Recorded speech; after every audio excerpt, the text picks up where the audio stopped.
اس موقع پہ ایک اور عجیب واقعہ ہوا۔ مکہ المکرمہ کو جب فتح کیا نبی علیہ السلام نے، ایک عجیب واقعہ ہوا اس کو۔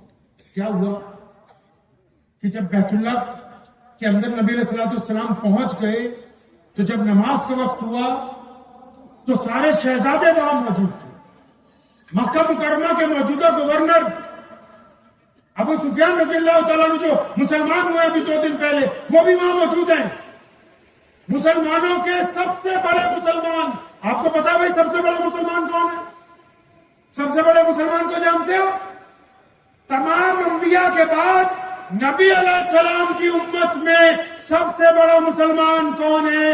سب سے بڑا مسلمان وہ ہے کہ جو نبی علیہ السلام کے بچپن کے دوست ہیں، لڑکپن کے دوست، جوانی کے دوست، غار کے دوست، بدر کے دوست، احد کے دوست، خندق کے دوست، اب روضہ رسول میں بھی موجود ہیں۔ جب 1,24,000 صحابہ دنیا میں موجود تھے، ان سب کی موجودگی میں مسجد نبوی میں اگر نبی علیہ السلام نے ان میں سے اپنے سامنے اپنی موجودگی میں کسی کو مصلی امامت پر کھڑا کیا تو وہ ابو بکر ہے۔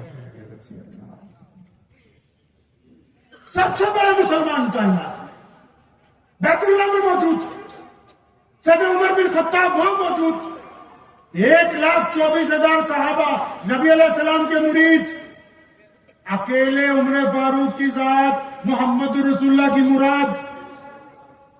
1,24,000 مرید، اکیلے عمر بن خطاب نبی علیہ السلام کی مراد، وہ بھی موجود۔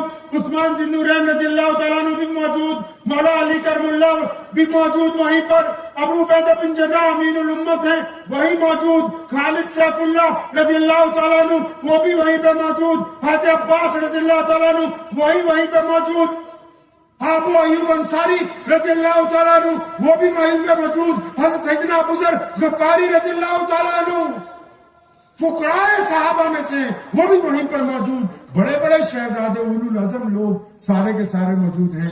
جب نماز کا وقت ہوا، میرے پیغمبر علیہ السلام نے دائیں بائیں دیکھا اور پوچھا، اے میرا بلال کہاں ہے؟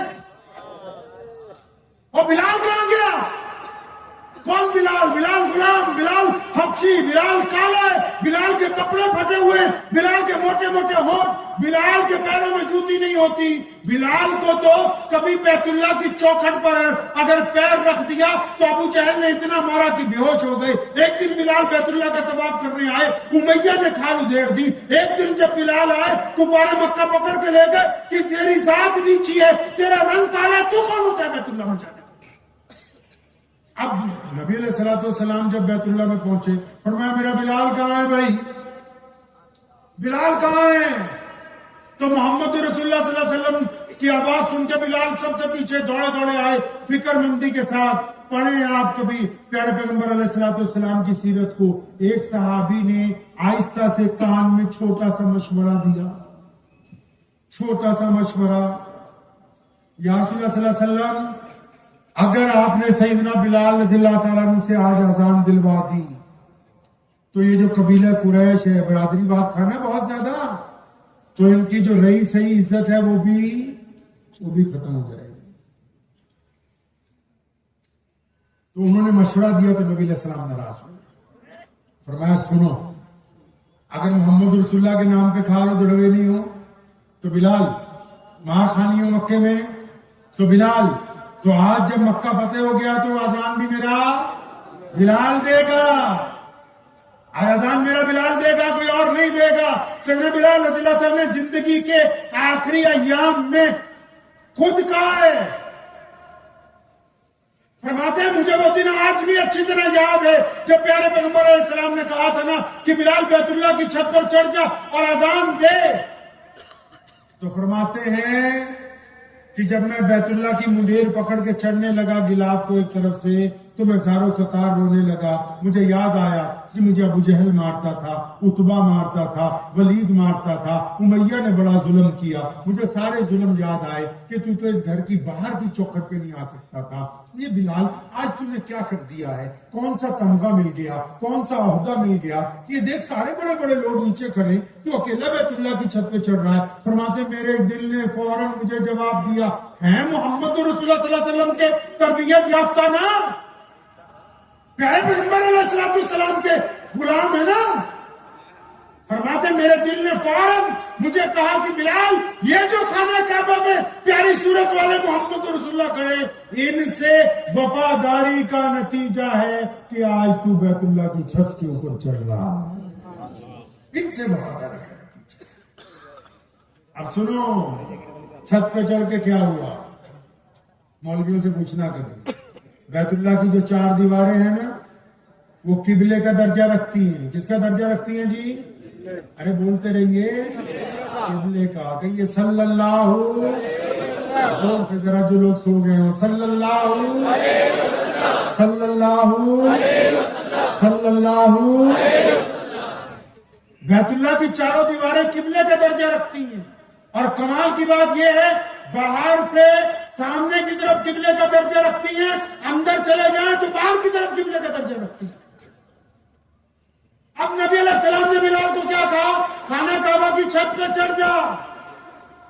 اب جب حج اور عمرہ کرنے جاتے، جو چاروں طرف بلڈنگ بنی ہے جس میں لاکھوں لوگ موجود ہیں، اس کو مسجد حرام کہتے ہیں۔ بلال کو کہاں چڑھایا بھائی؟ بلال کو کہاں چڑھایا؟ ارے بولتے رہیے، کہاں چڑھایا؟ ہم روایتی جلسہ نہیں کر رہے ہیں، روایتی جلسہ نہیں کر رہے ہیں۔ اگر ہم کچھ لے کے نہ اٹھے، کچھ محمد رسول اللہ صلی اللہ علیہ وسلم کی بات دل میں نہ اتری، تو آپ کا اور میرا آنا کوئی فائدے مند ہونے والا نہیں ہے۔ کہیے صلی اللہ علیہ وسلم۔ جب وہ پہنچے، بیت اللہ کی چھت پر چڑھے، چھت پر چڑھنے کے بعد بلال کے دل میں پہلا سوال یہ آیا کہ بلال مدینے میں جب اذان دیتا تھا مکے کی طرف منہ کر کے اذان دیتا تھا، اب تو تجھے بیت اللہ کی چھت پر چڑھا دیا، اب کعبہ کدھر ہے؟ کعبہ کہاں ہے؟ یہ تو محمد رسول اللہ صلی اللہ علیہ وسلم کے تربیت یافتہ نا، فرماتے میں نے دیر نہیں لگائی تو میں نے فوراً ایک انگلی اپنے کان میں اور شہادت والی انگلی خانہ کعبہ کے صحن میں جس طرف پیارے پیغمبر صلی اللہ علیہ وسلم کھڑے تھے اس طرف اشارہ کر کے، اس طرف چہرہ کر کے اذان دینی شروع کر دی، تاکہ قیامت تک کے لوگوں کو یہ بتا دوں کہ کعبے کا اگر کوئی کعبہ ہے تو وہ محمد الرسول اللہ ہے، وہ محمد الرسول اللہ ہے صلی اللہ علیہ وسلم۔ اب بلال اذان دے رہے ہیں، سنو ختم نبوت کا مسئلہ۔ اب بلال اذان دے رہے ہیں، اللہ اکبر اللہ اکبر۔ ادھر رسول اللہ صلی اللہ علیہ وسلم طواف کے لیے چلنے لگ پڑے۔ اب جب رسول اللہ طواف کے لیے چلے تو بلال بھی اذان دیتا دیتا گھومنے لگ پڑا، تاکہ اندور کے مسلمانوں کو یہ بتانا تھا کہ جتنے مرضی نئے نبی آتے رہے، جتنے مرضی نئے لوگ آتے رہے، تم نے جانا ادھر ہی ہے جدھر محمد الرسول اللہ۔ ختم نبوت کا مسئلہ یہ ہے۔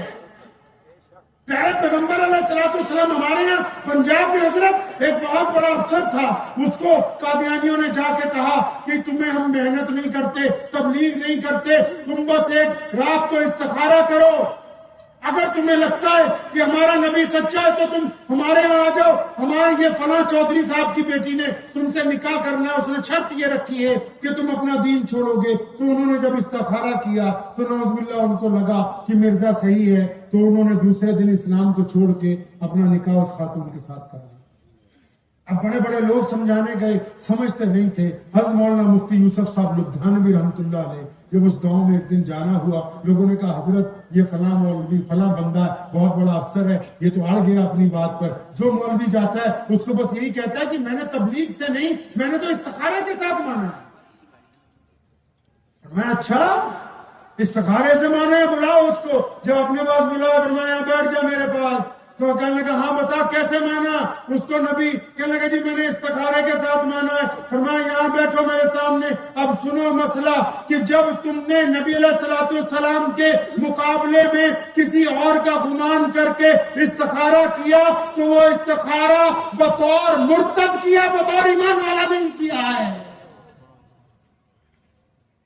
وہ بطور بحیثیت ایمان والا نہیں کیا۔ وہ بحیثیت غیر ایمان والے کے کیا. غیر ایمان والے کا استخارہ کبھی صحیح ہوئی. جب انہوں نے یہ بات سنی پیروں میں بیٹھ گئے حضرت کے, زاروں قطار رونے لگے. فرمایا جی حضرت مجھ پر دشمن کی چال چل گئی تھی, اسی وقت توبہ کر کے دار اسلام میں داخل ہوئے. سنو مسلمانوں, ایمان اس کو یہ کہتے ہیں.